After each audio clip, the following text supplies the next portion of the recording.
It started with a figure in the snow. I remember the first time I saw him, just past the frost-lined window, standing motionless about 20 feet from the porch. It was late, maybe past midnight, and the snowstorm had wrapped itself around my little cabin like a shroud. Everything was still. The wind howled like some restless spirit, but the figure didn't move, not even a little. At first, I thought it was a trick of the light. The wind sometimes creates strange shadows when it kicks up snow against the window. But the longer I stared, the more convinced I became. He was real. He was just standing there, not approaching, not pacing, not even shivering, just there. His form was faint, hard to make out in the swirling snow, but I could see a silhouette, tall, lean, and somehow wrong in its stillness. I pressed my hand against the cold glass to get a better look. That's when he turned his head.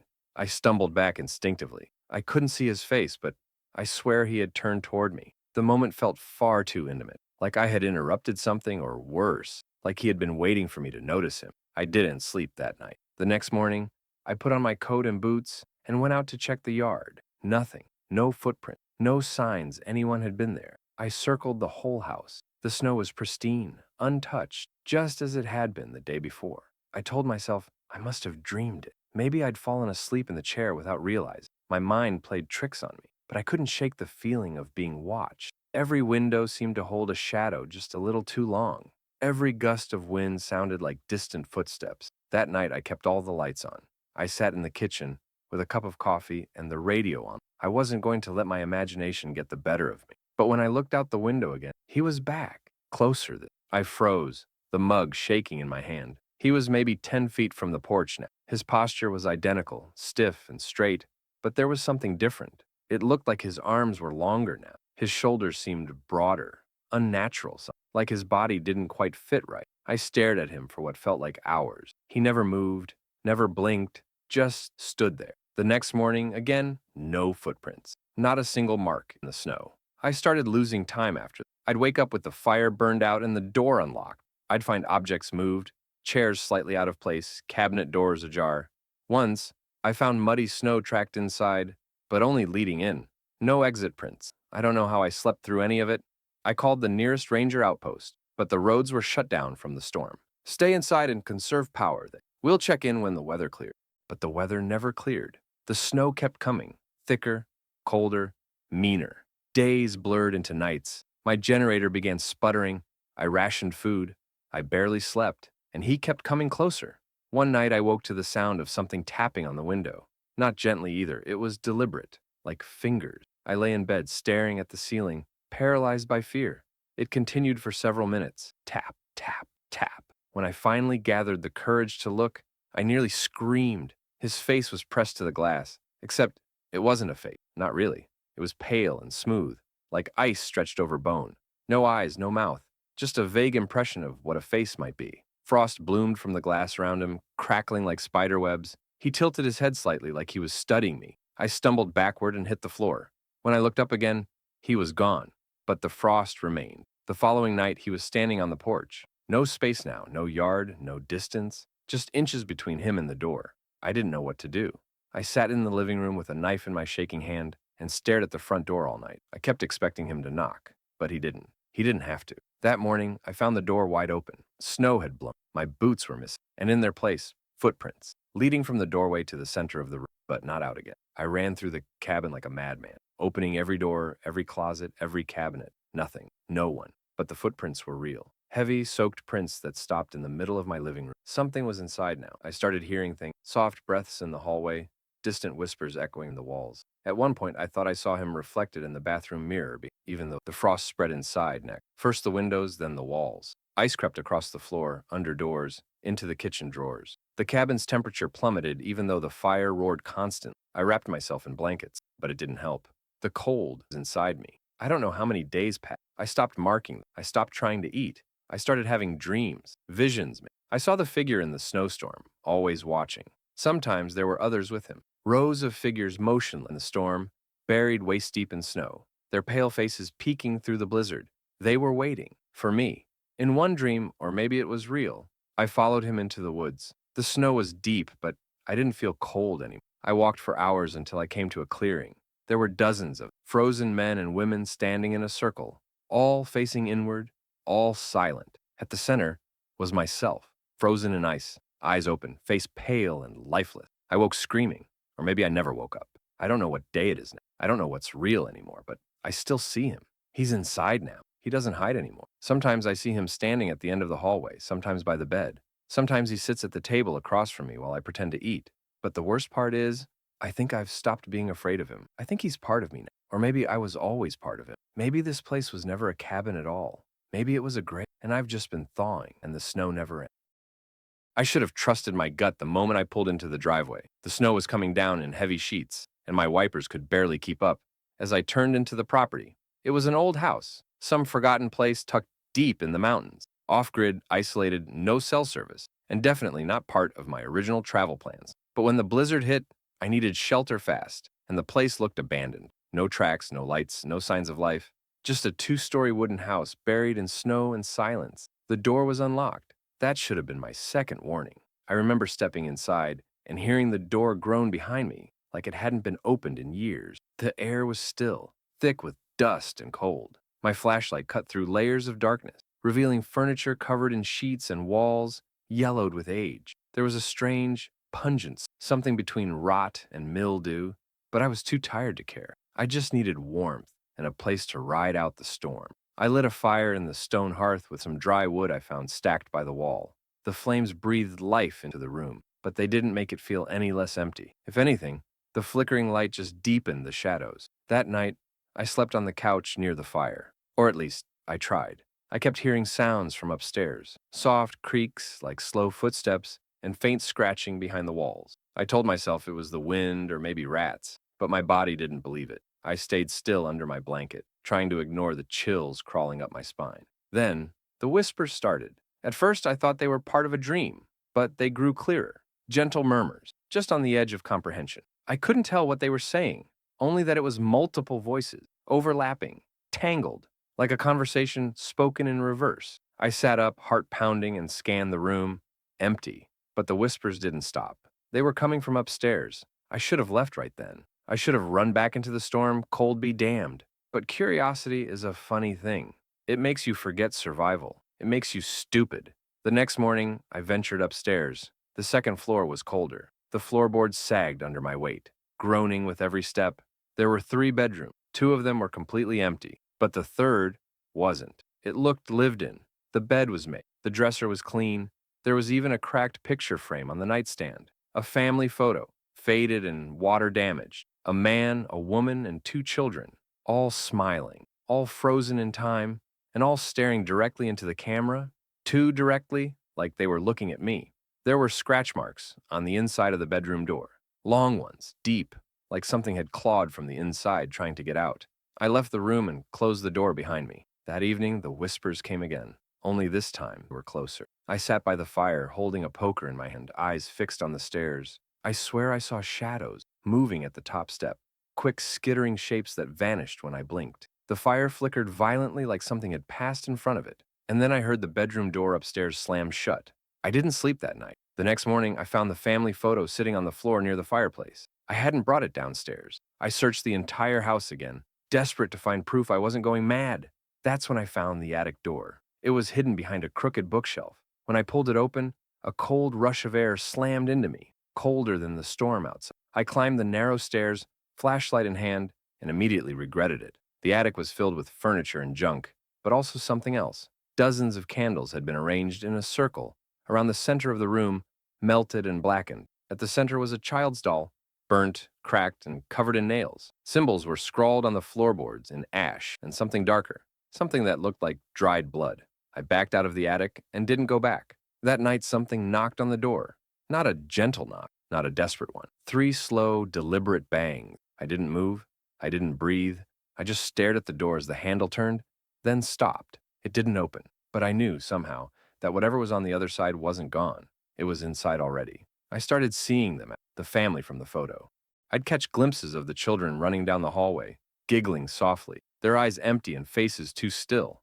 The mother would appear in the mirror behind me, her face pale and cracked like porcelain. The father would stand outside the window, even though I was on the second floor, staring in with that same too wide grin from the photo. The whispers became screams. They echoed through the walls at night, filled with agony and rage. The fire wouldn't light anymore. The house was freezing. I wrapped myself in blankets, shaking, watching shadows dance across the walls, even though there was no light source. My breath fogged in the air like I was standing outside. The last night I woke up to the sound of someone breathing right next to me. I opened my eyes and the doll from the attic was lying on my chest, its head slowly turned toward me. I don't remember screaming. I don't remember running. I just remember waking up in the snow, miles from the house, frostbitten. A ranger found me days later, half dead. When I told them about the house, they just stared at me. There hasn't been a house up there in years. It burned down. Family died in the fire, all of them. Some say they still haunt that ridge, but no one goes near it anymore. I've checked maps. There's nothing there, not even ruins. But I didn't imagine it. I know what I saw.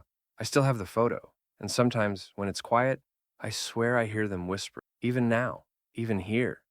The snowstorm hit faster than expected. One moment, I was driving through a quiet rural highway. The next, visibility was gone, and the world outside had vanished into a curtain of white. I'd taken this road dozens of times before to visit my uncle's old cabin, but this storm, it felt different, heavier, almost suffocating. I should have turned back when the GPS glitched out. The screen froze and started displaying strange symbols, just a garbled mess of numbers and letters that didn't make any sense. Then, it went completely black. No signal, no map, just me and the endless white. I kept driving until I saw something strange on the side of the road, a small wooden sign nearly buried in snow. No words, just an arrow pointing down a narrow path veiled by pine trees. It wasn't on any map I remembered, but the car was low on gas, and I couldn't risk stalling in the middle of nowhere. The path led to a clearing. At the center of it stood a cabin. Not my uncle's, but one I had never seen before. Smaller, older, with warped wood and a sagging roof covered in thick layers of snow. There was no car, no tracks, no smoke from the chimney. But something about it. It felt like it was waiting. I knocked, half expecting no answer. But the door creaked open on its own. I stepped inside, shivering. Snow melting off my coat and pooling on the wooden floor. It was dark, dusty. The air smelled of old paper, damp wood, and something faintly metallic. A fire was already lit in the stone fireplace. That's what unsettled me the most. Someone had been here recently, yet the place felt long abandoned. I called out. No reply. The living room was sparse. An old armchair, a table with a cracked oil lamp, and shelves filled with yellowed books. I checked the rest of the cabin. The bedroom door was closed. I opened it slowly, half expecting someone inside. But it was empty. A bed, a dresser, a mirror with a long crack down the middle. I stayed that night out of necessity. The storm was too strong to keep moving, but something kept nagging at me. Something off in the way the cabin was built. The angles of the room didn't feel quite right, and the mirror in the bedroom showed a slight delay when I moved, just a second behind, but enough to notice. That night, I woke up to the sound of footsteps outside. Not crunching snow, but soft, deliberate pacing along the porch. I held my breath and stared at the door, expecting a knock, but none came. The pacing continued, for hours. When I finally worked up the courage to look, I found no footprints in the snow. The next day, the storm was worse. Visibility was gone again, and even the path I came from had disappeared. I tried walking into the woods to retrace my steps, but ended up back at the same clearing after nearly an hour of trudging. No matter which direction I walked, the cabin reappeared, like it was pulling me back. Inside, things had changed. The books on the shelf were different, thicker, darker, written in languages I didn't understand. One of them had a symbol on the cover I swear I'd seen before. In my dream, the night before. It looked like an eye, with jagged lines extending outward like broken veins. There were scratches on the inside of the windows now, deep claw marks etched into the glass. I didn't do that. I hadn't seen them before. And then I noticed the mirror. The reflection wasn't just lagging, it was wrong. My movements were mirrored, but the face staring back at me had no expression. It just stared blankly, even when I moved or flinched. That night, I heard whispers from under the floorboard. Not words, just syllables, chanting, repeating in rhythm. My body was frozen in fear, the kind that sinks into your bones. I tried blocking it out, covering my ears, but it only got louder, closer. At some point, I must have fallen asleep out of sheer exhaustion. When I woke up, there were symbols carved into my arm. I didn't do it. They weren't deep, but they were precise. Lines, curves, intricate shapes that didn't hurt but burned cold when I touched them. I ran to the mirror, pulled up my sleeve, and stared in disbelief. But the reflection wasn't showing the marks. It was just me, perfectly normal, expressionless, until it smiled. I didn't. I backed away, heart racing, stumbling into the bookshelf behind me. One of the books fell to the floor and opened on its own, flipping rapidly until it stopped on a page with the same symbol for my arm, glowing faintly in the dim room. That was the first time I realized I wasn't alone in that cabin. Something had followed me in, something old, something that didn't want to hurt me. It wanted to replace me. I started seeing myself in places I hadn't been, reflections I hadn't made. I would turn corners and see a flash of myself walking away. I'd hear my own voice echoing from rooms I hadn't entered. The whispers started saying the pacing outside turned into knocking, then scratching at the door, then breathing other side. I tried to leave again, but the door wouldn't budge. The windows showed nothing but darkness outside. No snow, no trees, just blackness. Time stopped making sense. I don't know how long I've been here. Sometimes the fireplace burns, even though I haven't touched it. The food I brought is gone, but I don't feel hungry anymore. The cabin keeps changing, walls shifting, rooms rearranging, mirrors multiplying. I think it's inside me now. I can feel it when I sleep, like something watching through my eyes, mimicking my thoughts. Sometimes I'll move without meaning to, speak in a voice that doesn't sound like mine. Soon, I know it will take over completely. If you ever find a small wooden sign in the snow, no words, just an arrow, don't follow it. Don't go down that path. Because once you enter this place, you don't leave. Something else does. I was just house sitting. My friend Lena had begged me to stay at her mountain cabin, while she and her fiancé took a trip down south. She was worried about pipes freezing, snow piling up on the roof, typical stuff. I didn't mind. I had some work to catch up on, and the idea of peace and quiet in the snow-covered woods sounded like heaven. The drive up was calm but eerie, the kind of quiet you only get in thick woods during winter, where sound disappears under layers of snow and the silence feels like a living thing. I got there just before sunset, sky glowing orange behind tall, crooked pines. Her cabin was beautiful, rustic but warm, tucked at the end of a long path that was already dusted in white. Inside, everything looked fine, cozy, a flickering fireplace, a note on the table. "Thanks again! The place is yours. Just don't go out back after dark. The snow piles can shift suddenly near the cliff edge. Be careful." I remember laughing at it. Seemed like a weirdly specific warning, but okay. I unpacked, made tea, and settled in. That first night, I heard it. A low, dragging sound from outside. Not wind, not an animal. Something heavier, almost like something being pulled through snow. I turned off the lights and looked out the window, but it was pitch black. Nothing but thick trees and drifting flakes under moonlight. The next morning, I saw something strange in the backyard. Tracks. Not animal tracks, not footprints. Just long, deep drag marks across the snow, leading toward the trees. Something wide had been pulled or had slithered across the yard. I told myself it was probably just a fallen tree limb or something sliding off the roof and dragging snow with it. I tried not to think about it, but that night, it came closer. I was reading near the fire when I heard the dragging closer this time. Then, something tapped on the back window. Not hard, just once. Soft, like a finger. I froze. When I looked, I saw something, a shape. It was tall, humanoid, but grotesquely elongated. Thin limbs too long for its body. Its face, if that's what it was, pressed to the window. Eyes like dull, glassy marbles, reflecting the firelight behind me. Its mouth was too wide, almost broken-looking, stretched into a shape that mimicked a smile, but wasn't one. Then, it vanished into the dark again. I didn't sleep. I kept all the lights on, clutching a kitchen knife like it would matter. I wanted to call someone, Lena, the police, anyone. But my phone had no signal and the landline was dead. I told myself maybe I was just tired. Maybe the snow, the isolation, the silence, it was playing tricks on me. But then I found the back door open. Just a crack. Fresh snow tracked inside, and on the floor, something even worse. Scratches and long, claw-like marks carved into the planks, as if something had dragged itself inside, or tried to. I checked every room. Nothing. No sign of a break-in. No footprints beyond the door. But the air was colder now. Wrong, somehow. It didn't feel like a draft. It felt like something had followed me inside. That night, the dragging didn't stop. It circled the cabin, scraping along the walls. The windows fogged with breath from the outside. All of them. Every window. Like something was watching from every side, waiting for me to fall asleep. I barricaded the doors with furniture and stayed awake until dawn. The next morning, the snow was deeper. Too deep.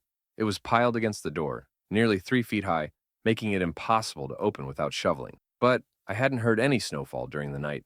It had just appeared. The tracks were still there too, more of them now.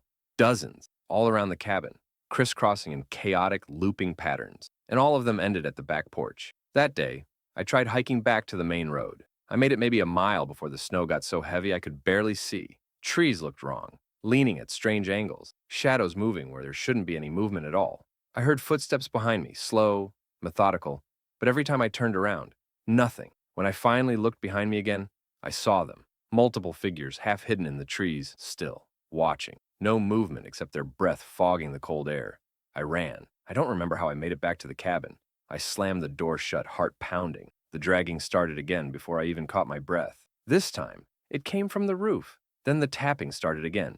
Every window, one after another. Tap, tap, tap. I screamed at them. I don't even remember what I said. Just begging them, crying, shaking. Then, silent. For a moment, I thought it was over. But I made a mistake. I looked into the mirror in the hallway. I don't know why. Maybe to ground myself, to see something familiar. But the reflection wasn't mine anymore. It looked like me, yes, but the eyes were wrong. The expression was blank, empty, like a puppet copying my face. And behind my reflection, a shadow moved. Something with long arms and a broken neck. I smashed the mirror. Now I'm just waiting. I don't know what it wants, why it chose me. I tried to stay awake every night, but eventually, my body gave out. I'd wake up with snow, tracked across the floor, scratches on the walls, doors unlocked again. And sometimes I see another version of moving in reflection, watching me, smiling. I think I'm not the only one in this body. Whatever was out there, whatever I let in, it's part of me. I can feel it crawling beneath my skin, whispering things in a voice that sounds like my own. When Lena comes back, she won't find me. She'll find a quiet, smiling figure waiting by the fire. Something that looks like me, but isn't, not anymore. It was supposed to be a fresh start.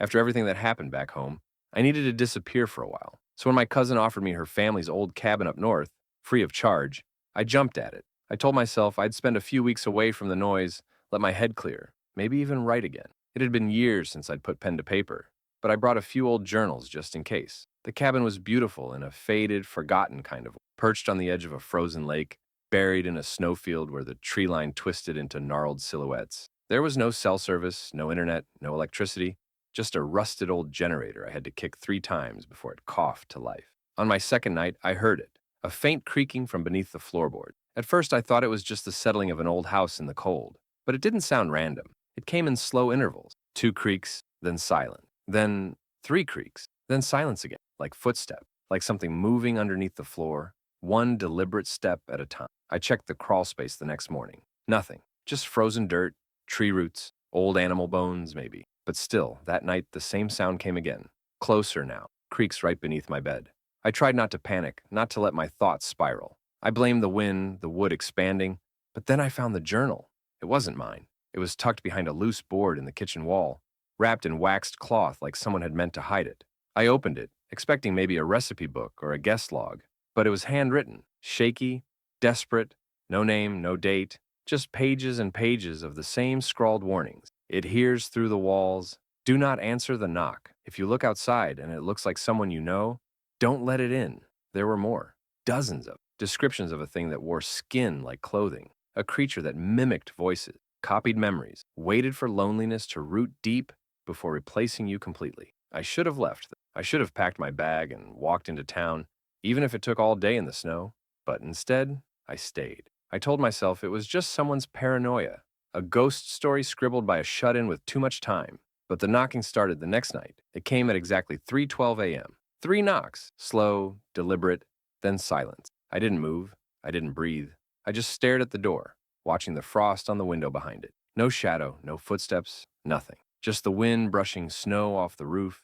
The next morning, I found boot prints on the porch, not mine. Fresh, deep, leading from the tree line to the door, but none leading back. I didn't sleep that night. I kept every light on, watched the door with my hunting knife gripped tight.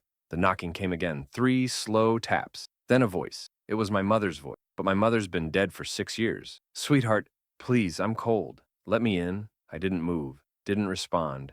I just listened as the voice repeated itself, softer, more pleading. Eventually, it faded into sobs. I waited until dawn before I dared to open the door. Nothing was, but the footprints had changed. Now they circled the cabin over and over, like whatever it was had been pacing. And at the back of the house, scratched into the frost-covered wall, were the words, "I'm already inside." I turned the place upside down. Checked every corner, every crawl space, nothing. But the creaks from beneath the floor never stopped. And something worse started happening. I began losing time. Whole hours would vanish. I'd look at the clock at noon and blink, and it'd be evening.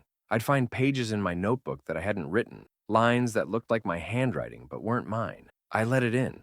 I let it in. Over and over. I started finding mirrors fogged up, even when no one had breathed on them. Shapes moving in reflections that weren't my own. My face, different, just slightly off. My eyes a little too wide.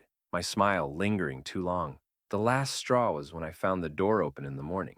Not just unlocked, wide open. Snow drifted in over the floor, and in the center of the room, a piece of paper folded neatly. It said only one thing: "You've already been replaced." Now I'm not even sure I'm still me. Sometimes I catch myself staring too long into the mirror. Sometimes I see something behind my eyes, something watching, waiting. My reflection moves slower than me, smiles, not smiling. I hear my own voice whispering things from the other side of the walls. And sometimes I feel it inside me, something old, cold, shifting just under my skin, like it's trying to remember how to move in this body. I don't think anyone will notice, because whatever I've become is wearing my face now. It knows how to protect better than I ever did, and it's ready to go home.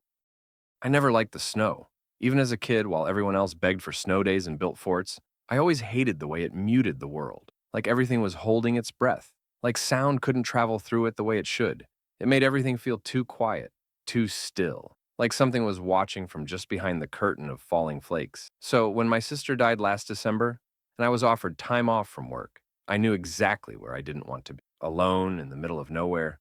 But I didn't get a choice. My brother-in-law, Owen, insisted I come stay at their cabin for a week, said it would help us both grieve, that it would feel like honoring her memory. I agreed, mostly out of guilt. The cabin was nestled deep in the mountain, surrounded by dense pine forests and buried in snow, almost up to my knees, the kind of place where your thoughts echo louder than your voice. Owen barely spoke. He just sat in the living room most of the time, staring out the frost-covered windows, drinking quietly. His grief was heavy, palpable, but something about the way he moved made my skin crawl. He jumped at sounds I couldn't hear, locked every door twice, and whispered under his breath when he thought I wasn't listening. The first night, I woke to a loud bang from the attic. I froze, heart hammering, straining to hear. Nothing followed, just silence. But Owen was already standing in the hallway when I opened my door, clutching a flashlight and a crowbar. "Probably snow shifting on the roof," he said, eyes darting toward the attic hatch. He didn't go check, just stood there, watching the ceiling like he was waiting for it to happen again. It did. Every night. Bang, bang, bang. Always from the attic. Always exactly at 3:03 a.m. I finally asked him what was up there. He wouldn't answer. Just muttered something about how it wasn't her and went back to drinking. The third night, I couldn't sleep. The banging came again, and I got out of bed, creeping toward the attic hatch. I had to see for myself. I had to know. The ladder creaked under my weight. The air grew colder with each step, like the temperature dropped 20 degrees the moment my head crossed into the attic space. My breath fogged up instantly. I flicked on the flashlight and swept it across the room. Empty. Just boxes, dust, old furniture covered in sheets. Nothing out of place. But then I saw the footprints. Bare feet, human-sized, embedded in the dust, leading across the attic, and stopping just inches from where I stood. They didn't lead away, just ended, like something had been standing there, watching me, waiting for me to look up.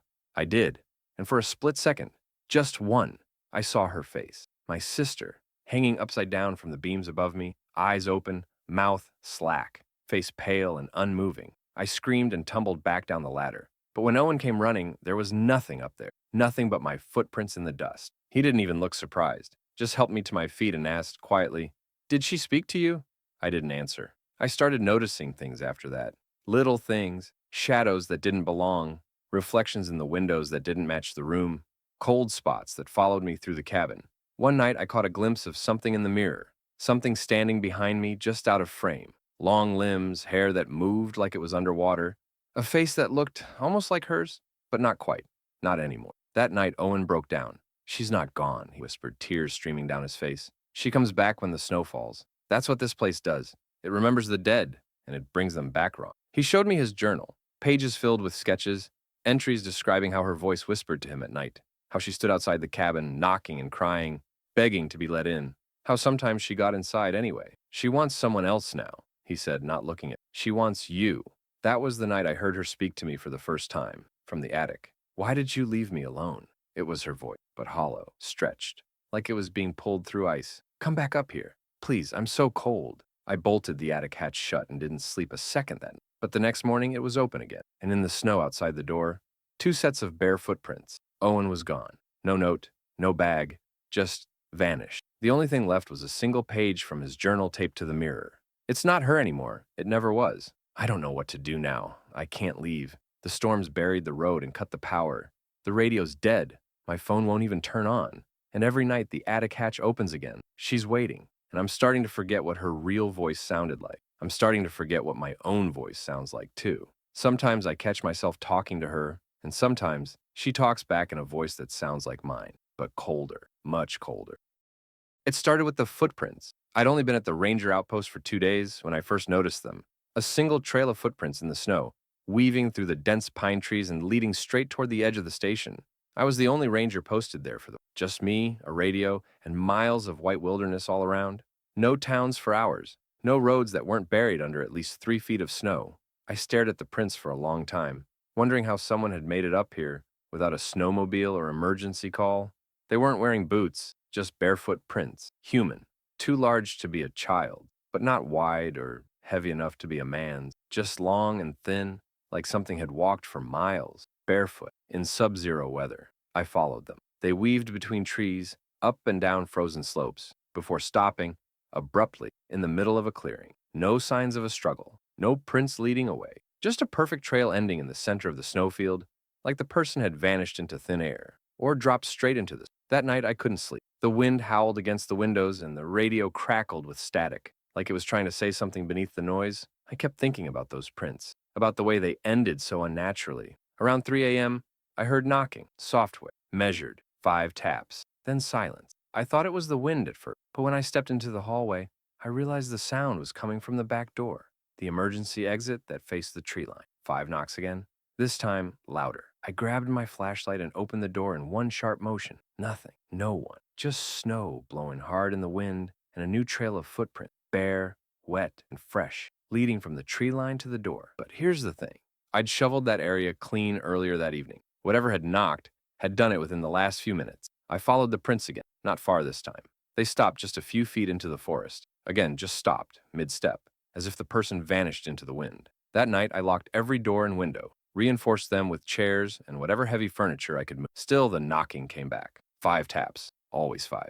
Over the next 2 days, I stopped sleeping altogether. Every time I closed my eyes, I saw her, a pale face hovering behind the glass, hair frozen stiff, skin cracked like permafrost, lips blue and stretched into a smile too wide to be real. No breath, just eyes, black, sunken, empty. She didn't speak, not with words, but I started dreaming her voice, cold whispers slipping through my thoughts while I tried to rest. Let me in, I'm so cold. I was here before you. The third night, I found claw marks on the back door. Not scratch marks, claw marks, deep enough to gouge the metal. 5 long trails down the steel frame, matching the 5 knocks. I radioed the base station, but all I got was static. When I tried again, something replied.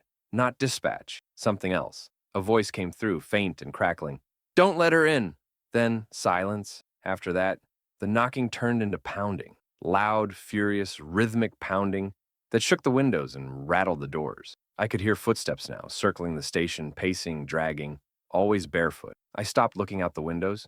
Every time I did, I saw her just a little closer. Her face no longer pressed to the glass, but inches behind me in reflections. Her frozen smile creeping into mirrors, screens, the sheen of the glass on my watch. I found my own footprints outside the station one morning. Same size, same barefoot shape, a perfect trail of my steps leading from the woods to my door. But I hadn't gone outside, not since the first night. I barricaded the doors even more, but the pounding never stopped. Sometimes it was the roof, sometimes the floor, sometimes the walls, like she was already inside, but I hadn't noticed yet. Last night, I woke up covered in snow, inside my room. It was on my bed, my floor, my boots, the window ledge, like it had fallen straight through the ceiling, or like the storm was inside now. And when I sat up, groggy and shivering, I noticed a second pill on the bed, flattened, like someone else had been lying next to me. I haven't left the station in days. I haven't eaten, haven't slept. I can't tell if this is real anymore. Maybe I've already let her in. Maybe I'm already outside and just don't remember walking out into the snow. Maybe I'm the one knocking, trying to get back in. I hear her voice in my head constantly, but now it sounds like mine. She's not asking. She's saying, "You've always been here." I still don't know how long I was actually in that motel. It was supposed to be a quick stop, a single night to wait out the blizzard before continuing my drive across the state. I hadn't even planned to stay at that place. I just got caught in the storm, visibility dropped to 0, and the GPS led me down a winding service road I didn't remember taking. Then I saw the glowing red vacancy sign. Snowpine Lodge, one of those old motels that looks like it hasn't been updated since the 1960s. Peeling paint, faded curtains, a cracked neon sign that buzzed constantly. But the lobby was warm, and the receptionist, a pale, elderly man with slicked back hair and cloudy eyes, offered me a room for the night at a cheap rate. Room 9. That was the last normal moment I remember. At first, it was just a little thing. The room smelled faintly of mildew and something metallic, but I figured it was just old pipes. The heater worked, but it made this low humming sound that almost resembled breathing. The bed was stiff, the lights flickered, and the window wouldn't lock. Still, it was just one night. I tried to sleep, but I woke up freezing. Despite the heater being on full blast, I could see my breath in the air. The hum had turned into a groan, deep and rhythmic, like something heavy moving through the walls. I tried to check out in the morning, but the snow hadn't stopped. In fact, it had gotten worse. The car was buried under several feet of snow, and there was no cell signal at all. When I asked the receptionist if there was any way out, he just smiled and said, "Storms like these, they like to keep people." I thought it was a weird joke, but the next night I saw someone standing outside my window. Just a silhouette at first. No features, just a tall, unmoving shape in the snow, staring up at my window. When I opened the curtain wider, it was gone. I checked the hallway. No footprints, no signs anyone had been there. But my door had been unlocked from the inside. I was sure I had locked it before going to sleep. That's when the dreams started. Or maybe they weren't dreams. I'd wake up in the middle of the night with frost on my face. Or I'd hear the TV blaring static even though I hadn't turned it on. Sometimes I'd hear knocking from the adjoining wall, but no one was supposed to be in the room next to mine. The receptionist kept saying I was the only guest left, but I'd hear footsteps, dragging sounds, even whispers in the hallway late at night. I tried to leave again on the third day. I dug out my car with a broken shovel the motel had in a storage room. It took me hours. But when I finally cleared enough snow to open the driver's side door, the keys were gone. I'd left them on the nightstand. I ran back to the room in a panic. The door was wide open. Everything inside was covered in frost. The mirror had fogged up completely, but one word was written into the condensation: stay. I slept in the lobby that night, close to the fire. The receptionist didn't even look up from the front desk. He just stared at the flickering flame and whispered, "Sometimes the lodge chooses you." I didn't respond. When I woke up, the lobby was completely dark. The fire was out, the receptionist was gone, and the storm still hadn't stopped. I went back to my room in desperation, but the hallway was longer than I remembered, much longer. It felt like it stretched for miles, each door identical, each step I took echoing unnaturally. Room 9 was gone. The numbers no longer made sense. Some doors had no numbers at all. Others repeated endlessly. Room 6, room 6, room 6. I opened one. Inside, I saw myself, sitting on the bed, staring out the window. I slammed the door shut and ran. Eventually, I collapsed in the hallway, exhausted and freezing. When I came to, I was back in room 9. The bed was freshly made. My bag was packed neatly. The heater was humming softly. I thought maybe I'd just hallucinated it all. But when I looked in the mirror, something was off. My reflection smiled before I did, and then it whispered, "You're part of the lodge now? I don't know what day it is in. The storm never ends. The power flickers. The receptionist is back. But now, he won't speak to me at all. The doors keep changing. Sometimes I hear people laughing through the walls, but I've never seen another guest. Sometimes I forget what my name is. Sometimes I think I never left the road at all. Maybe the lodge doesn't exist outside the storm. Maybe it only appears to those the storm chooses. Maybe it's not a place at all, but something that wears the shape of a trap disguised as shelter. Either way, I don't think I'm leaving it, and I think there's someone else in this room now, sleeping in the bed next, breathing when I'm not, watching me when I close my eyes. I think it started with the phone call. I was house sitting for my sister while she and her husband took a trip to Mexico. They have this cozy little cabin just outside a mountain town, secluded, beautiful, surrounded by tall trees and a frozen lake that looked like something from a painting. I was supposed to stay there for 2 weeks, feed the cat, keep the fireplace going, make sure the pipes didn't freeze. But on the third day, a snowstorm rolled, worse than anything I'd ever seen. I couldn't even see the trees from the window anymore, just white, endless, suffocating white. The roads were closed, power lines snapped sometime after midnight, and I was left with nothing but the weak backup generator and the flickering light of a fireplace that barely warmed the main room.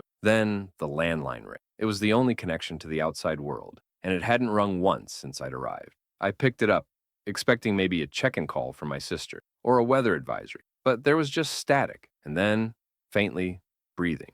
I hung up thinking it was a glitch, but it rang again 5 minutes later. Same thing. Except this time, I heard a voice at the end of the line, just one word, whispered so low I almost didn't catch it. Downstairs. There was no downstairs. The cabin had a crawl space and a storage basement that barely fit a water heater and a few old boxes, but it wasn't finished. I'd been down there when I first arrived, just a low, musty space with concrete walls and spiderwebs. But now, as I stood near the trapdoor that led down, I swore I heard something, shuffling, like someone moving around, slow, deliberate. I told myself it had to be the cat, except the cat was curled up on the couch behind me. I didn't sleep that night. Every time I shut my eyes, I'd hear a thud, or a dragging noise beneath the floor, or whispering, muffled but rhythmic, like chanting. I tried calling someone, anyone, but the line only gave static now. The generator kept failing, flickering off and on like a heartbeat. The next day, the trapdoor to the basement was open, just wide enough to notice. I was sure I hadn't left it that way. I stood over it, staring into the dark, waiting to hear something, anything, but the silence felt thicker than before, like it was holding its breath. That's when I saw the handprint pressed against the inside of the basement door, human-sized, but upside down, as if someone had pressed it against the wood while crawling on the ceiling. I nailed the door shut. I barricaded it with furniture. I even left the lights on all, but it didn't help. I started hearing footsteps, not from below, but above, as if someone was walking in the attic. Except there was no attic either. Every night something new changed. Furniture moved, pictures shifted. My clothes were found folded in places I hadn't left them. One morning I found the mirror in the bathroom fogged up with the words, "You're not alone." I tried to leave despite the storm. I bundled up, grabbed my backpack, and trudged toward the road. But after nearly an hour of walking, I realized something was wrong. I was still next to the cabin. No matter how far I walked, I'd somehow end up right back at the porch. Same trees, same frozen lake, same eerie silence, broken only by wind that almost sounded like whispers when it passed through the branches. That night, I saw something move outside, a figure. Tall, pale, naked. Its arms too long, spine bent, head twitching like a broken doll. It stood by the lake for hours, just watching the house. I kept thinking maybe it was a hallucination, sleep deprivation, or paranoia.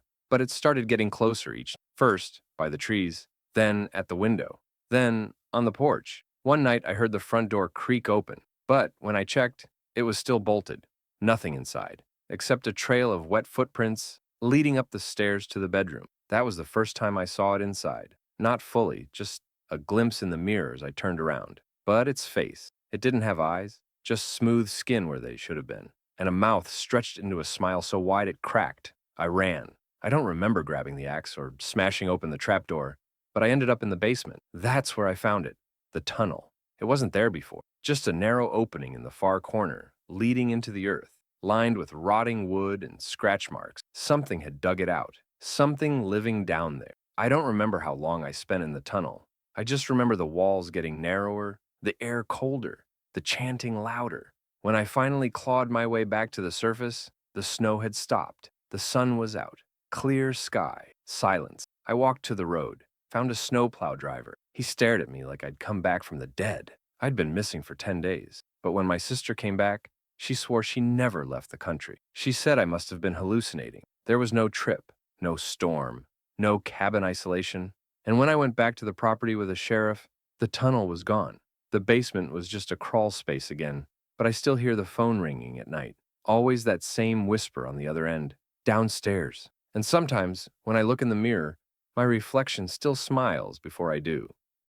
When the snow began to fall that night, I was already on edge. It was my first winter as a caretaker for the old Marrow Ridge Lodge, a massive aging hotel nestled deep in the mountains, long since closed to the public, but still maintained during off-seasons. I'd taken the job thinking I could use the solitude, get away from everything. The pay was good.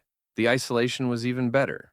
But I didn't understand what that kind of isolation really meant. Not until the storm hit. The snow came fast, heavy, thick. Within hours, it swallowed the winding road completely. The generator strained under the cold, and the wind howled with such force it sounded like screaming. I kept telling myself it was just the wind. But deep down, I knew it wasn't. The lodge itself was enormous. 5 floors, dozens of empty rooms, long twisting corridors, and dead silence that stretched for miles inside those old walls. Even the echoes felt eerie, like they didn't belong to me. I was on the 3rd day of the storm when I found the room. Room 509. I only discovered it because I noticed something strange on the blueprint maps kept in the maintenance office. There was no room 509. The fifth floor ended at room 508, with only an old linen closet beyond it. But when I walked the hallway that evening, flashlight in hand, I swear I saw a door at the end, one that hadn't been there before. The numbers on the door were scratched in, not printed like the others, and there was a rusty key already hanging from the handle. I stood there for a long time, just staring. Something about the door made my stomach churn. I told myself it wasn't my business, but the next day it was still there, and this time, the door was open just a crack, enough for me to smell the rot leaking out from the dark. I don't know why I went. The room was unlike any other in the land. The walls were darker, warped, damp with black stains. The carpet was soaked in something foul-smelling and sticky, and there was a bed in the center of the room, untouched, with fresh white sheets, perfectly made. Except for the bloody handprint smeared across the pillow, I backed out immediately, slammed the door shut, tried to convince myself it was just an old storage room, maybe vandalized by previous staff. But when I returned the next morning to show the head of maintenance during a radio call-in, the door was gone, vanished. No scratch marks, no key, nothing. Just the linen closet again. That night, I started hearing movement above my room. Heavy, deliberate footsteps, pacing endlessly on the fifth floor. I went up to check 3 different times. Nothing. No one. But when I returned to my room, I found muddy footprints on the carpet, leading from the door to my bed, and one of the pillows was missing, replaced with the one from room 509, still stained with that red, dried handprint. I didn't sleep at all after that. I tried locking myself in the staff office, but even then, the lodge seemed to creak and groan like it was alive. I swear I heard breathing through the vents. I even turned off the heat just to stop the sound, but it didn't help. Then, the message scratched into the mirrors, written in frost on the window glass. Let me out. It's not over. Don't go near the door again. But that door was all I could think about. On the 7th day, the 5th floor was sealed off completely. Every hallway ended in blank walls that weren't there before, like the lodge was shifting, reshaping itself, trapping me, drawing me toward that room 509, wherever it had gone. The next time I saw the door, it wasn't in the hallway. It was in my room, right there where the closet used. Same rusted handle, same crooked numbers carved into the wood. And this time, I could hear someone whispering from the other side. I don't know how long I stood in front of it, frozen, heart pounding. I don't even remember grabbing the key, but it was already in the lock when I came to my senses. When I turned it, the whispering stopped. The door swung open on its own, revealing nothing but pitch black. A hallway of some kind, but much narrower than anything in the lodge. I took one step in, and I heard the door slam behind me. I turned and ran, slamming into the wall. There was no door anymore, no room, no lodge, just that endless dark corridor ahead of me, and something crawling toward me from deep within it. I don't know how I escaped. I woke up days later, curled in a stairwell, covered in dust and blood, shaking violently. I must have been wandering through the lodge's hidden guts, through rooms that weren't supposed to exist. The rescue team said they found me after my sister filed a missing person report. But I know what I saw, I know where I went, and sometimes, when I close my eyes, I'm still walking that hallway in the dark, still hearing those whispers, still seeing that door, waiting for me again. They sealed the lodge after that winter, but sometimes I hear people talking about it. Hikers, tourists, workers, saying things like, I think there was an extra door down that hallway. Or, did you hear something in the vents last night? And I wonder, what if room 509 wasn't in the lodge at all? What if it's been following me ever since? I used to believe I understood loneliness. Growing up in a small rural town surrounded by forests and frozen winters, you get used to silence, to the sound of nothing but your own breath against the cold. But that winter, that snowstorm, showed me a kind of solitude I never thought possible, one that strips away your grip on reality, one snowflake at a time. It started when I agreed to take a temporary job, maintaining a fire watch cabin deep in the northern range. A few hikers had gone missing in the region the previous year, so the Park Service was trying to keep a better eye on things. My job was simple: keep the radio active, document weather conditions, and report anything strange. At first, it was peaceful. Just me, a stove, a cot, and a small radio transmitter. Snow blanketed the pine trees so thick it muffled everything. I liked it. It felt untouched. But on the 3rd night, I heard the first knock. It came from under the floorboard. Just 3 knocks. Slow, deliberate, and then silent. I searched the crawl space beneath the cabin with a flashlight but found nothing. I brushed it off. Cabin wood creaks. Maybe a fox got under. But then it happened again the next night. And again. Always 3 knocks. Always from a different part of the cabin. sometimes the floor, sometimes the walls. Once, even from inside the small storage closet I kept locked. By the fifth day, the storm had fully rolled in. I lost signal on the radio and the generator began sputtering. I started seeing things out the window. A figure standing between the trees, just far enough away that I couldn't make out the face. Always in the same place, always staring. It never moved. It was just there. Then came the smell. Rot. Faint at first, but growing stronger, like something dead had been left in the walls. I tore apart the cabin trying to find the source. Nothing. No mold, no animals. Nothing. But the stench clung to everything. It soaked into my clothes, my sheets, even my skin. On the seventh day, I woke up to footprints in the snow outside the cabin. A trail of deep prints circling the entire structure. I followed them around once. When I came back to the door, there was a second trail, smaller, lighter, leading away from the back of the cabin and into the woods. I followed it. I know I shouldn't have. It led to a small hill where the snow seemed unnaturally packed, like something was buried beneath it. And even though I had no tools, I started digging with my hands, numb as they were. The snow was thick, dense, heavy, like it was resisting. After what felt like hours, I uncovered a wooden hatch, old, weather-worn, chained shut with rusted iron link. I didn't open it. I couldn't. Not because I didn't want to, but because it started knocking. 3 knocks from inside the hatch. I stumbled back in horror, slipped, cut my arm on the... I scrambled back to the cabin, slamming the door behind me. That night, I didn't sleep. The knocking came again, this time from inside the walls, moving, crawling, circling me, like it knew I was awake. The lights flickered. I tried the radio again, but all I heard was whispering static, low voices murmuring in some strange, guttural language I couldn't understand. The next morning, I found something carved into the cabin door from the inside.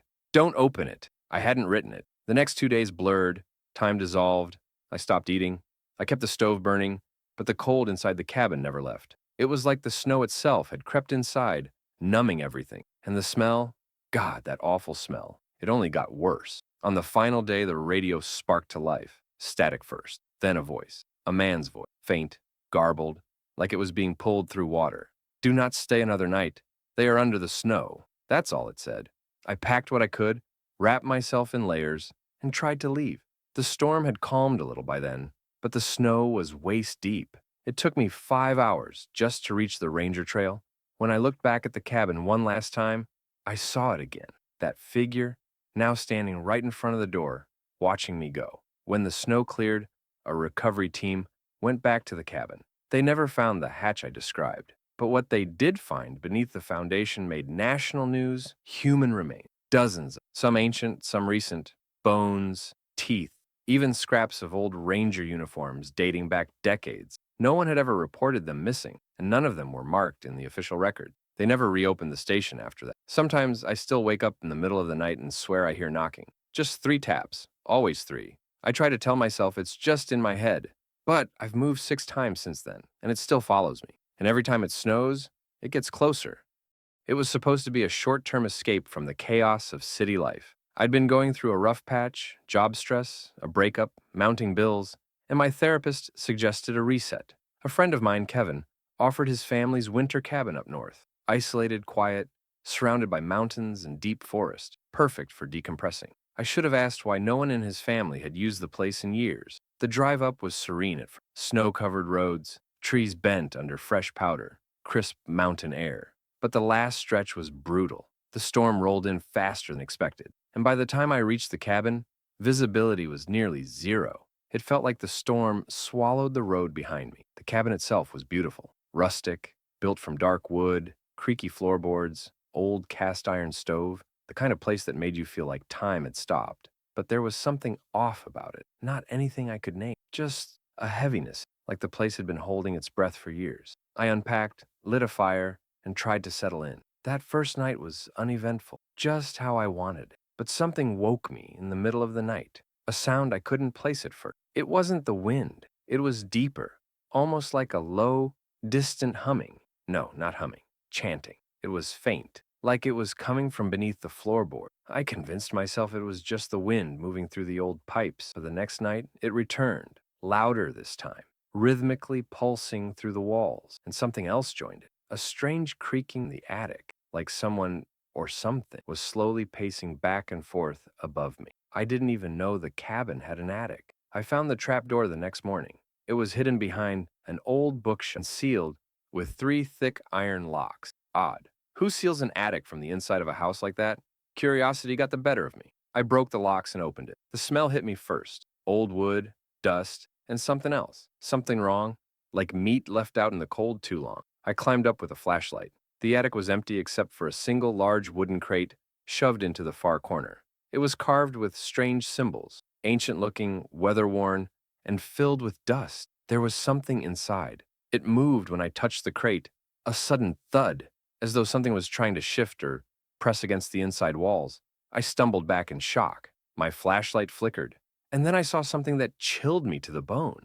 Claw mark, deep, gouged into the inside of the crate lid, as if someone or something had been trying to get out. That night, I dreamed of snow-covered figures standing in a circle around the cabin, whispering in that same chant-like hum I'd heard through the floorboard. Their mouths didn't move, but I could hear them clearly. The seal is broken, it remembers. When I woke up, the fire was out. The temperature in the cabin had plummeted, and the crate was open, empty. I wanted to leave, but the storm had worsened. My car was completely buried.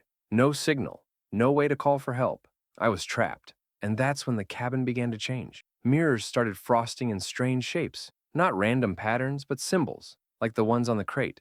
The walls groaned constantly, and the chanting never stopped. Worse, I began seeing a shadow, a tall, hunched figure that lingered at the edge of my vision. Every time I turned my head, it vanished, but I could feel it watching me, closer each night. By the fifth night, I couldn't sleep at all. I boarded the attic door again, but it didn't matter. The presence was no longer confined. I'd catch glimpses of it in the reflection, not just in mirrors, but in the ice on the windows, in the shimmer of the snow. It was inside me, inside the walls, a curse carried in the snow itself. And then came the knocking. Not on the door, not from inside the cabin. It moved room to room, floor to ceiling, always just behind a wall, just under a floorboard. I tried hiding in the bathroom once, and it knocked from inside the tub's drain pipe. I screamed and ran out, barefoot in the snow, not even thinking. I tried digging my car out with my hands, but the storm was too intense. I couldn't see anything, just white and shadow and whispers in the wind. When I turned back toward the cabin, the windows were glowing from inside, pulsing like a heartbeat. I never went back in. I spent the night in the woodshed, curled up in the corner, praying for morning. I don't remember falling asleep, but I woke to silence. The snow had stopped. The air was still. The whispers were gone. I walked back to the cabin, afraid of what I'd find. The place was pristine. No signs of struggle, no symbols on the mirrors, no open crate in the attic. The iron locks were still intact. The fire was burning. It was as if none of it had ever happened, except I knew it had, because the humming was inside me now, a low vibration in my bones, a whisper behind my ears, a shadow in my peripheral vision that never quite leaves. Kevin doesn't speak to me. He says his family never had a cabin in that region, claims he has no idea what I'm talking about. When I looked up the address later, it didn't exist on any map. I've had tests run, MRIs, CT scans, nothing abnormal. But every winter when the first snow falls, that low chanting begins again, just under my hearing range. And I see footprints in the snow leading to my door. I don't know what I released up there, but I don't think it ever stayed behind. I used to love Snowstorm, the silence, the calm, the feeling of being wrapped in a white cocoon that muffled the chaos of the world. But that was before I took a job as a winter caretaker at a remote ski lodge in Montana, a place buried so deep in the mountains, it didn't even show up on GPS. Now, whenever I see snow falling outside my window, I feel sick. I feel watched. The lodge was an old property, no longer operational. The owners were planning renovations in spring and just needed someone to keep the pipes from freezing and make sure no animals got in. It sounded perfect, peaceful, isolated. I could read, write, and get paid to be alone. The first few days were uneventful. I shoveled snow, checked the generator, made meals, and explored the enormous, echoing hallways of the lodge. It was the kind of place that felt stuck in time. Faded wallpaper, peeling paint, and old furniture covered in white sheets like ghostly silhouettes. Then I found the basement. It was hidden behind a warped wooden door in a hallway I swear hadn't been there before. The air grew colder the closer I got to it. The handle was ice cold, and when I opened it, I was hit with a blast of air, so frigid it sucked the breath from my lungs. The staircase wound down into darkness. At first, I told myself it was just storage, maybe a wine cellar or a utility room. But the deeper I descended, the more wrong it felt. Like I was walking into something ancient, something that had been forgotten for a reason. At the bottom was a narrow hallway lined with rusted metal doors. Not shelves, not storage, cells. Each one had a small, barred window and iron lock. One of the doors had deep gouges and claw marks, like someone had tried to tear their way out or in. I didn't sleep that night. Every creak, every gust of wind sounded like footsteps or distant whispers. The next day, I locked the basement door and tried to pretend I hadn't seen it.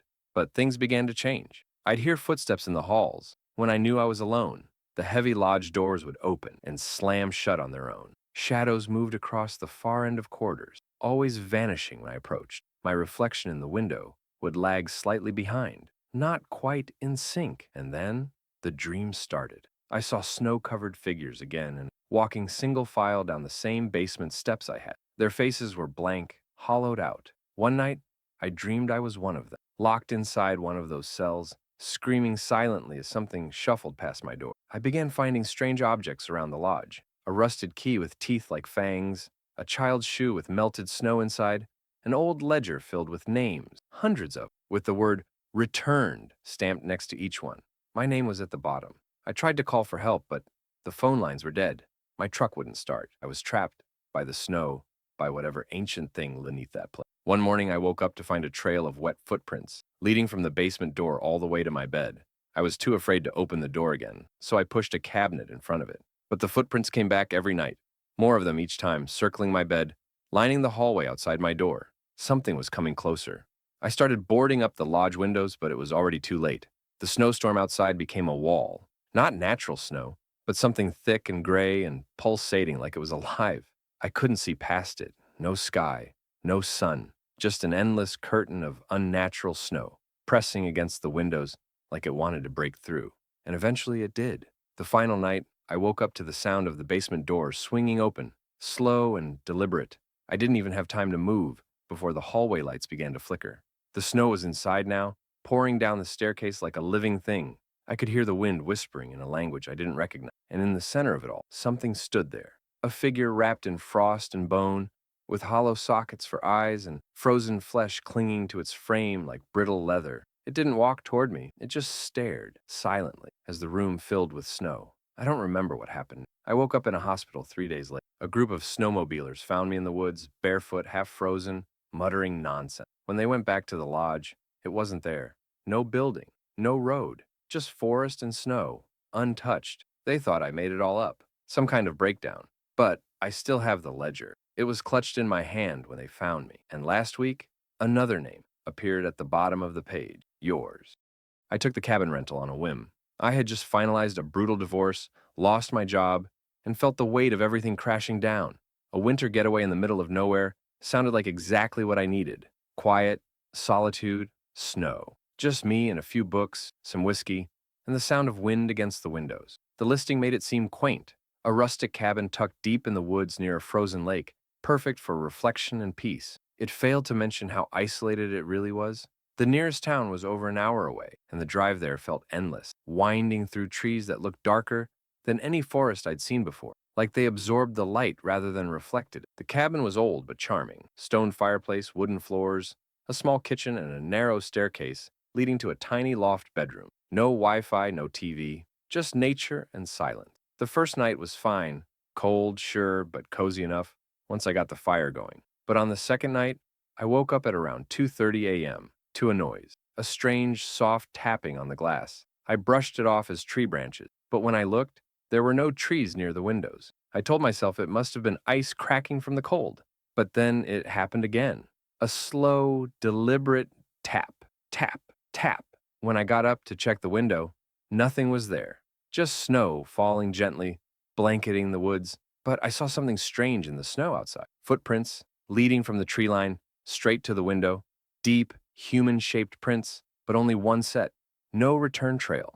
I should have left then. Instead, I shoveled the snow away, made coffee, and tried to rationalize everything. Maybe a hunter or local had passed by. Maybe I'd just imagined. But the next morning, the prints were back, closer this time, right up to the door. The tapping happened again that night, louder, more frantic. That's when I started locking it. I pushed furniture in front of the doors.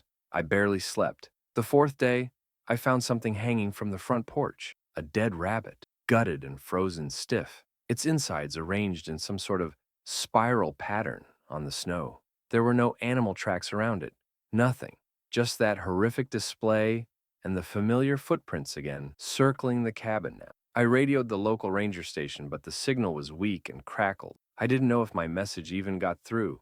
That night, the tapping turned to scraping, long, slow, dragging sounds along the windows and walls, like nails or claws trying to get in. I stayed up all night with the fire poker in my hand, staring at the front door, heart pounding. And then I saw it. Through the frosted glass, something moved. A figure, pale and impossibly tall, hunched forward, like its limbs didn't bend the right way. I caught a glimpse of a face, long, sunken, inhuman.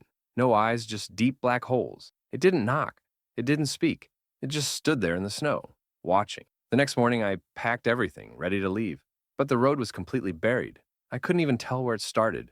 Just an unbroken sea of white stretching endlessly into the forest. I tried walking out with a flashlight and backpack, but the snow pulled at me like it had weight, resistance, like it didn't want me to leave. I barely made it back before nightfall. That night, something got inside. I don't know how.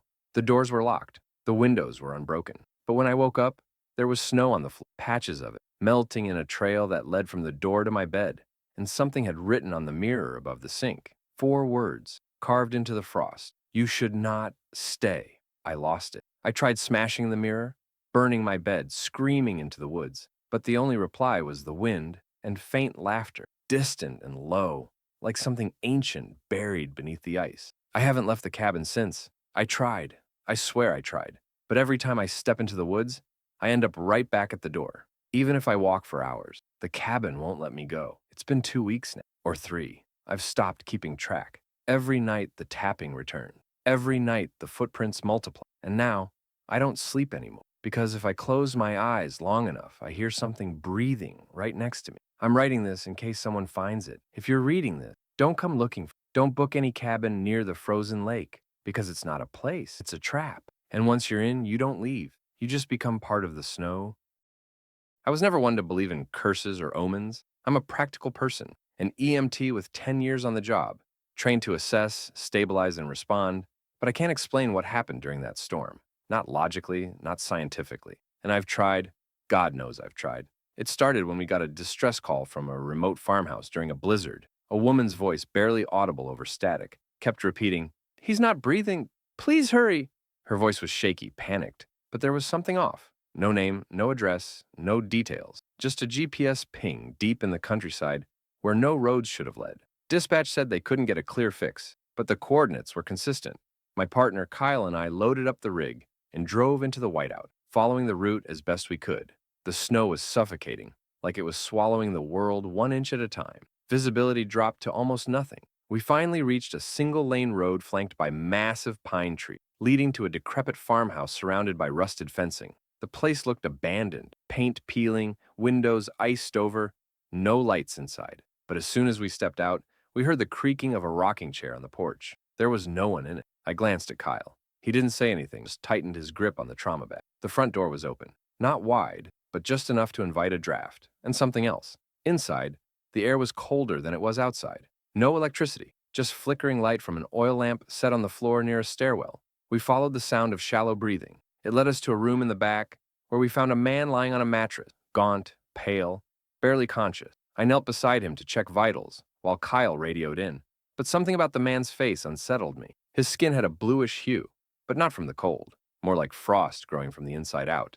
As I was checking for a pulse, he suddenly grabbed my wrist. His grip was freezing, almost burning from the cold. He opened his mouth and whispered something I didn't catch. I leaned closer. "You're not supposed to be here." Before I could react, he convulsed and collapsed. No heartbeat. I started CPR, but his body felt too stiff, like he'd been dead for hours. Kyle was calling for backup, but the radio was only static now. And then the house shifted. That's the only way I can describe it. It shifted, like something old had just stirred beneath it. The walls groaned. The floor creaked like weight was being applied and one stood.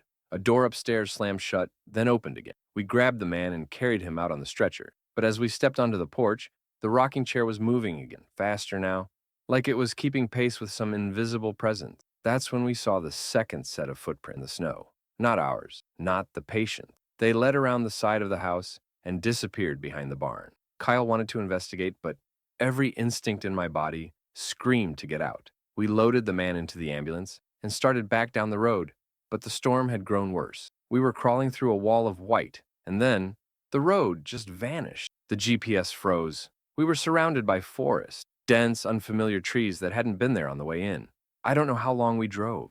Hours. The trees kept shifting. The snow got deeper. At some point, I looked in the rearview mirror and saw the man on the stretcher sitting up, staring out the back window. I slammed the brakes and turned around. The stretcher was empty. The man was gone. We searched the entire rig. Nothing. Just an indentation in the frost-covered glass where his face had been, like he'd pressed against it from the inside. Kyle started to panic. He kept saying we weren't driving in circles. We were driving in a loop, reliving the same 5 minutes over and over. The snow outside was falling in a pattern. Same shape, same motion. Like we were stuck in a broken reel of film.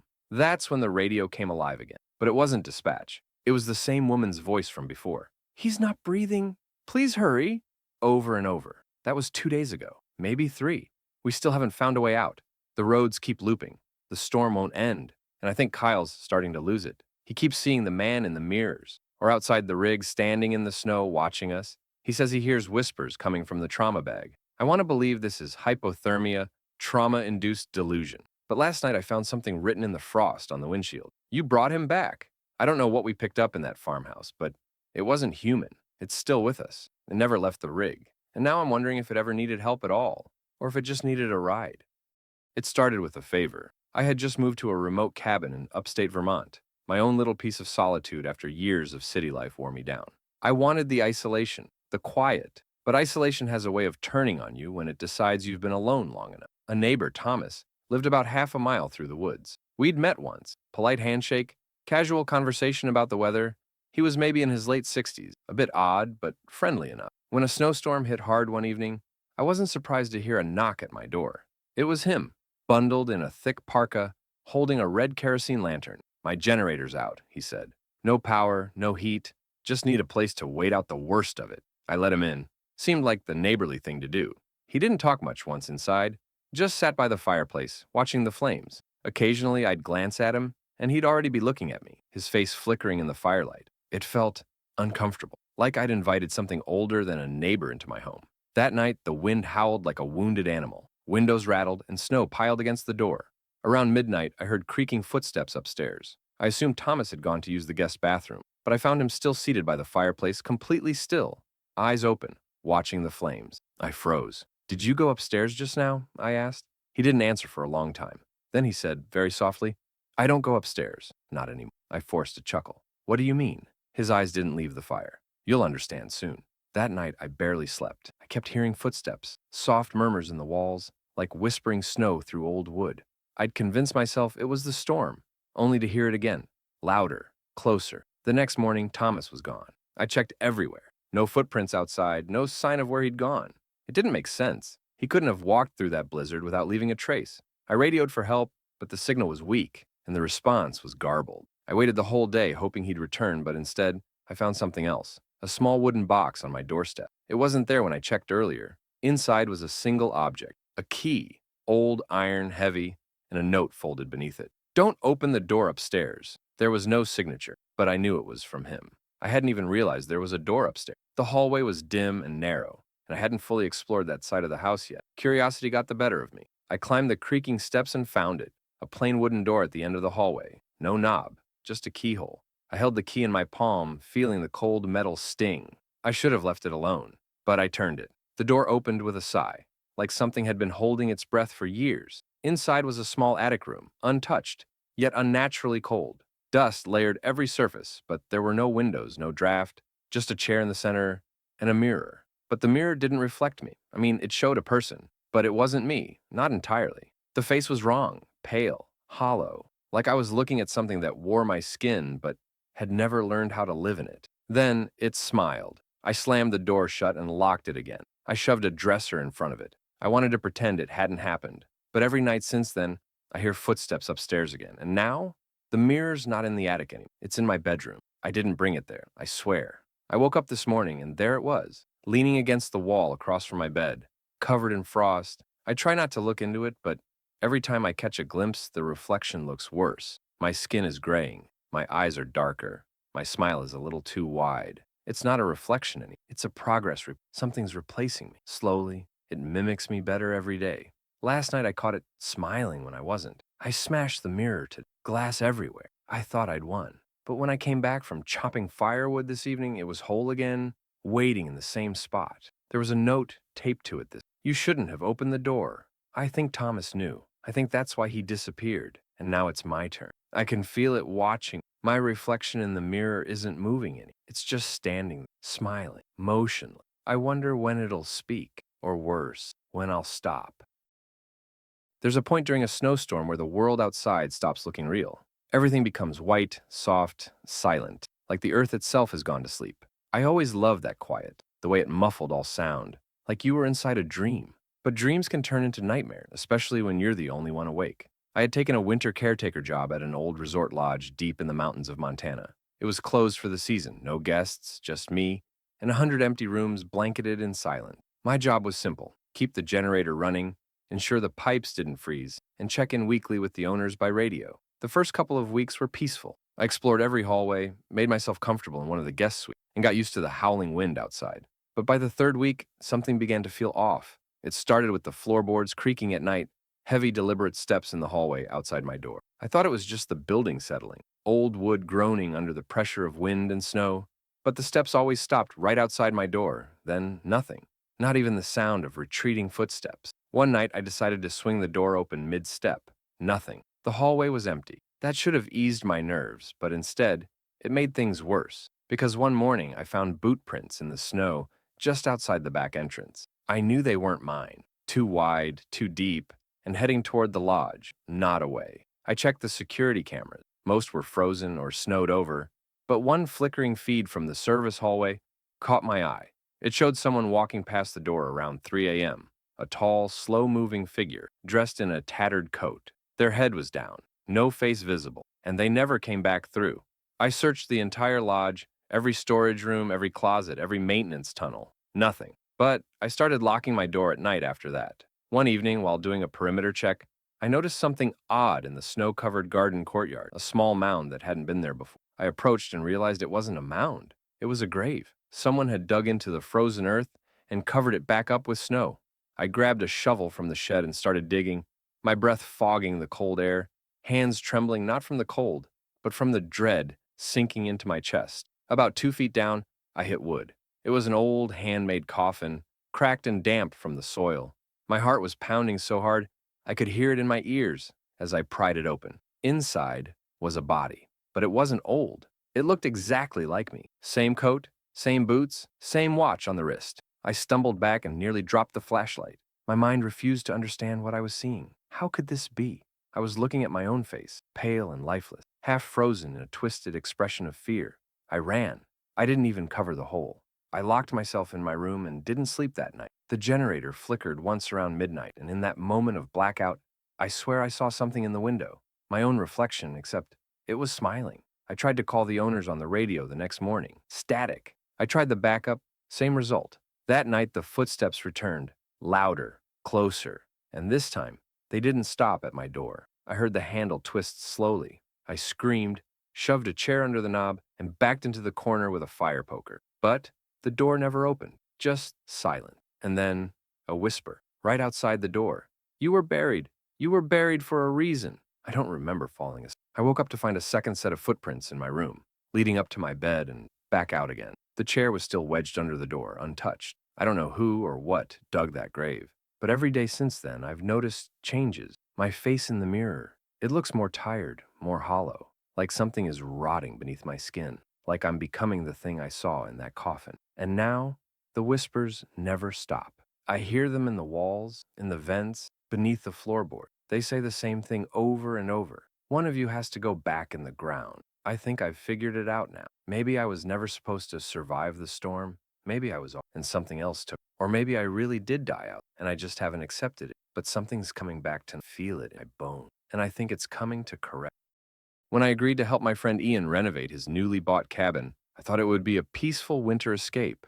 Just the two of us, fixing up an old log house tucked deep in the Appalachian woods while snow fell outside like a lullaby. It wasn't peaceful. From the moment we arrived, I felt something wrong. The place hadn't been lived in for decades. but it didn't feel abandoned. It felt occupied by something invisible but heavy in the air. The wind didn't just howl outside, and it shrieked like it was in pain. And the snow didn't fall gently. It slammed against the windows in erratic bursts, as if something in the woods wanted it. Still, we unpacked, brushed off the unease, and got to work. But the first night, I had a dream so vivid it felt like memory. I was standing outside the cabin, barefoot in the snow, staring at a tree with symbols carved deep into its bark. There was a sound behind, heavy breathing, almost animalistic, and when I turned, I saw a figure crouched in the snow, eyeless and grinning. I woke up with frost on my fingertips. Ian thought I was just spooked by the setting. But the next day, while clearing snow near the back shed, we found something buried beneath the ice, a slab of stone, circular, carved with the same symbols I'd seen in my dream. They weren't just decorative. The edges of the carvings had ash embedded in them, and the center bore a shallow bowl-shaped depression, like it had been used to hold something or someone. We brought it inside. Big mistake. That night, the temperature inside the cabin dropped by 20 degrees. The firewood wouldn't catch. The generator sputtered and died, and we were plunged into pitch-black cold. But it wasn't just the cold that frightened me. It was the scratching. It started on the walls, then on the floorboard, then directly beneath my. By morning, we found fresh claw marks on the inside of the door. Ian tried to laugh it off, said it was a raccoon or something, but I saw the fear in his eyes. Something had been inside while we slept. The third night was worse. I woke up to find Ian standing outside in the snow in just his boxers, eyes glazed, mouth muttering something in a language I didn't recognize. I dragged him back inside, shaking, freezing, incoherent. He kept repeating the same phrase over and over. It's awake now. It remembers. I asked him what he meant, but he couldn't answer. He just stared at the stone slab we'd left near the fireplace, now radiating a faint warmth despite the freezing room. The next day, we tried to leave. The snowdrifts had buried the truck to the roof. The road was completely gone, just a wall of white in every direction. Our radio didn't work. Our phones were dead. The storm had cut us off entirely. That night, I heard something dragging itself across the roof. Ian was curled in a corner, whispering prayers to himself. I stood there with a lantern, watching as soot poured down the chimney, coating the fireplace like black snow. Then something reached out from the chimney, long, pale fingers, curling around the brick. I threw the lantern at it. Flames burst upward, and the thing vanished, but not before I saw its face, or rather, its lack of one. Just smooth skin where eyes and a mouth should be, stretched taut over bone, like a doll sculpted by a blind god. We barricaded the fireplace after that, but we knew it wasn't done. Ian was gone by morning, not missing, gone. No footprints, no broken door. Just his bed, empty and cold, and his whisper still echoing in the air. It remembers. I wanted to leave, to run blindly into the woods and risk freezing, but something held me there, some invisible grip that pressed against my chest every time I stepped near the door. I lasted another day before I cracked. I began having dreams again, visions, memories not mine. A group of settlers, centuries ago, binding something beneath the earth, sealing it with runes and fire and blood, a sacrifice made every winter to keep it sleeping, and now it was awake again. I knew what I had to do. The stone slab, the symbols, they weren't just decoration. They were part of the seal, a ritual, a binding. So I prepared, I gathered what I could, drew the symbols again in ash and charcoal, stood over the slab, and recited the words I'd heard in my dreams. The storm screamed outside, the wall shook. Something began pounding at the door, snarling like an animal, or 1,000 animals stitched into one, but I didn't stop, until everything went still. When I opened my eyes, the fire had returned. The room was warm again. The snow outside had stopped falling. I thought I had succeeded, that I'd sealed it again, but I'm still here, alone, and every night I hear the breathing of the floorboard. It's not gone. It's just waiting for the next snow. I've always loved snow. There was something serene about it, how it muffled the world, made everything slow and still. That's why I said yes when my friend Eliza offered me her family's mountain cabin for a solo retreat. She said it hadn't been used in years, and that I'd have complete solitude, just me, a few books, my sketchpad, and the winter silence. But there's a difference between peaceful quiet and unnatural silence. The first night was uneventful. I lit a fire, curled up with a book, and watched the snow pile against the windows. It was comforting, almost meditative. But when I stepped outside the next morning to grab more firewood, I noticed something odd. There were footprints in the snow, not mine. They circled the cabin, carefully, methodically, as if someone had been walking around in the night, watching. I tried to rationalize, maybe a hiker, maybe an animal, but the prints were barefoot and large, too large to be human. That night, I locked every door and window. I sat by the fire with a knife beside me. Not that it would have helped if something really wanted to get in. I kept hearing noises outside, slow crunches in the snow, like someone was pacing. I looked out the window several times, but all I saw was white, until around 2 a.m., when I saw it. A figure standing at the edge of the tree line, unmoving, too far to make out features, but tall, abnormally tall, with long limbs that hung low at its sides. It didn't approach. It just watched. I didn't sleep after that. The next morning, I walked out to the spot where I'd seen it. No footprints, no indentations in the snow, just perfect, untouched whiteness. But that wasn't the only thing that changed. There was something wrong with the cabin now. The walls felt too close, the shadows too dark. My reflection in the windows sometimes didn't match my movements exactly. Sometimes it lagged. Sometimes it smiled when I didn't. I tried calling Eliza, but my phone wouldn't connect. The battery drained rapidly, even though it was fully charged the night before. Every time I picked it up, the screen flickered, showing brief glimpses of static and something else, frames of a face I didn't recognize. By the fourth day, I stopped going near the windows, because the figure was closer now. It stood by the tree line during the day, and by the porch at night. It never moved, never knocked, but I could feel its presence, like it was whispering thoughts into my head. I started hearing voices, low murmurs in languages I didn't understand, coming from the fireplace, from the corners of the room. I'd wake up to symbols carved into the walls, strange runes I hadn't written, but somehow understood. They translated to things like, "It waits beneath," and "The door is thin." My dreams turned violent. I saw myself standing in the snow, carving into my own arms with a knife, letting the blood drip into the frozen earth. I saw a door opening beneath the ice. I saw dozens of those tall, watching figures, crawling out from the snow like insects from a nest. And each time I woke up, my arms were sore, bruised, scratched. One morning, I found myself outside. I don't remember leaving the cabin, but there I was, barefoot in the snow, just like the footprints I'd seen days earlier. And the figure stood inches from me now, face still obscured. It reached out with those long, skeletal hands, and just before it touched me, I blacked out. I woke up back in bed.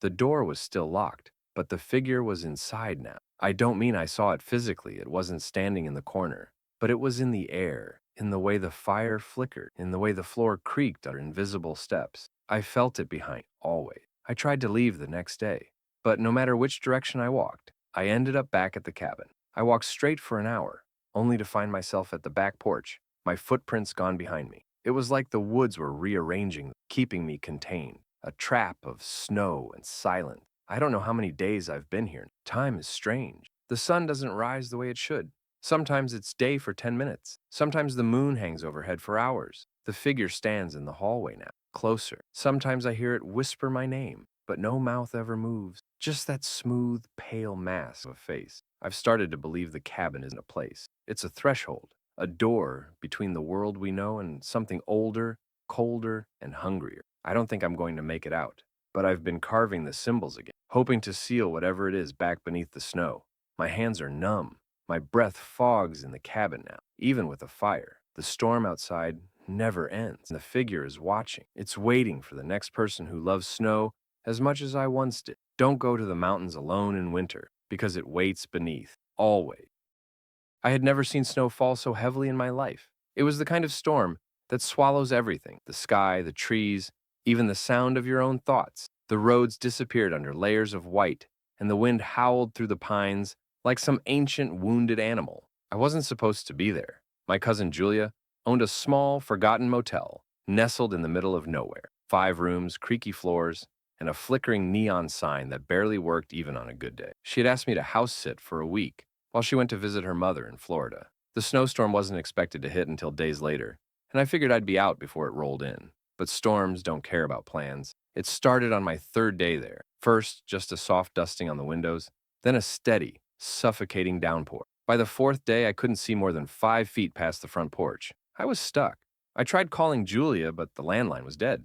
My cell had no reception. The only radio in the place played nothing but static until it didn't. Around 2 a.m., it began broadcasting something else. Not music, not voices, breathing. Slow, heavy, uneven breathing, as if someone was inches from the microphone, gasping into it. I turned the knob in every direction, but it stayed there, deep and rhythmic. Then, layered underneath, came the sound of crunching snow, like footsteps.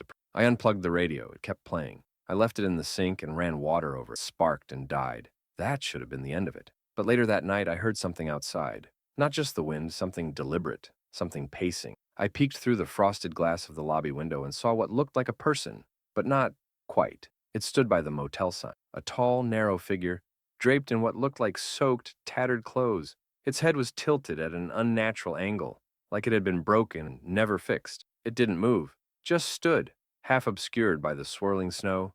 I blinked, and it was gone. I tried telling myself it was just a branch, a shadow, a trick of the storm. But in the morning, I found tracks, footprints pressed deep into the snow, leading up to the front door, then stopping abruptly, like the thing had vanished into thin air, or entered. That day, the motel changed. The hallways seemed longer. The lights flickered more often.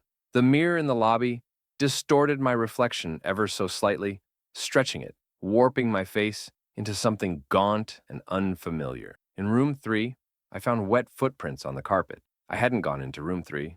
The door had been locked, still was, but the sheets were soaked, as if someone had been lying there, dripping wet. The bathroom mirror was cracked, and on it, smeared in condensation, were the words, "Let me out!" I didn't know what that meant until I heard it.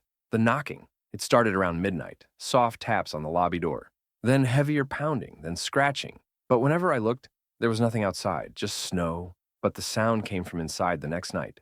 Knocks on the hallway walls, on the ceilings, on the floor beneath me. I began to feel like I wasn't alone in the motel, like something was hiding behind the walls, beneath the floorboards, crawling through the ducts, something thin and damp, whispering things I couldn't quite understand, and always that breathing, echoing faintly through the air vent. I tried to leave on the 7th day. I shoveled through the snow with a broken broom handle and a metal dustpan. I was desperate, frantic. I made it about a quarter mile down the road before I saw them. More footprints, not mine.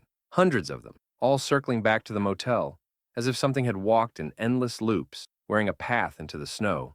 And at the center of it all, I saw something half buried beneath the ice. A face, frozen, eyes wide open, mouth twisted in terror. I ran back, slipped, fell, and when I looked up, the motel seemed farther away than it should have been, taller. The neon sign was gone. The windows were darker, and on the roof, there it was again. That figure, hunched and shivering, head still tilted, watching me. I locked myself inside and haven't left since. The snow hasn't stopped.